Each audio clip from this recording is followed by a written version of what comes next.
The next pair in here, we got lot 8 and lot 9. These would be 40-1 and 40-3.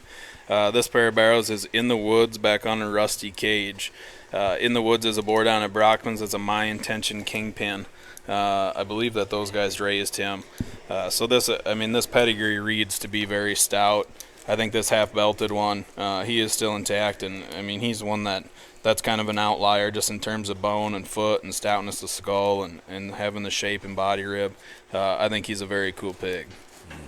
That one's got the boar written all over him, I guess. I mean, he's so good on his pasterns and square-toed and probably the biggest hind leg I've seen on a baby pig, in all honesty.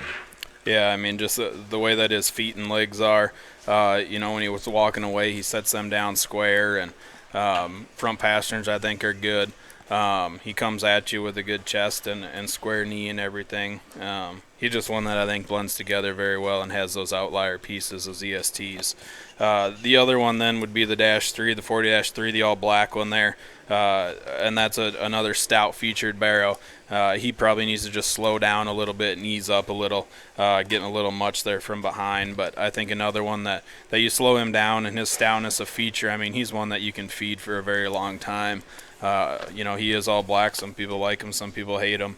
Do what you want with him, but I think he is a very good barrow. So. Color side, I mean, that one's good. You just throw that one on some, what our buddy says, harmony blend and just let him slow grow and he'll shape up himself. I mean, that one has a big feeding window that can go a long time. Yeah, I think a real nice pair of the In the Woods pigs. We just looked up that In the Woods is a My Intention back on a Kingpin. And the Kingpin thing, I mean, I've been so high on the King of the Hill stuff, and now the Kingpin.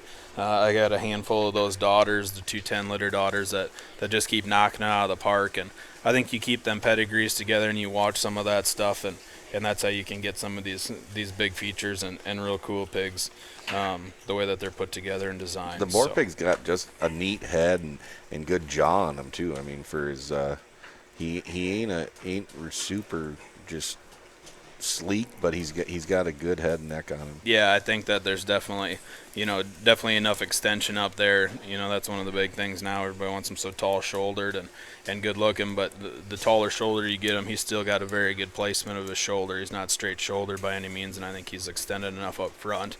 All these pigs, too, are on a self-feeder. You start taking them off there and start hand-feeding them, and things are going to shape up and trim up a little bit, too. So, again, that's lot 8 and lot 9.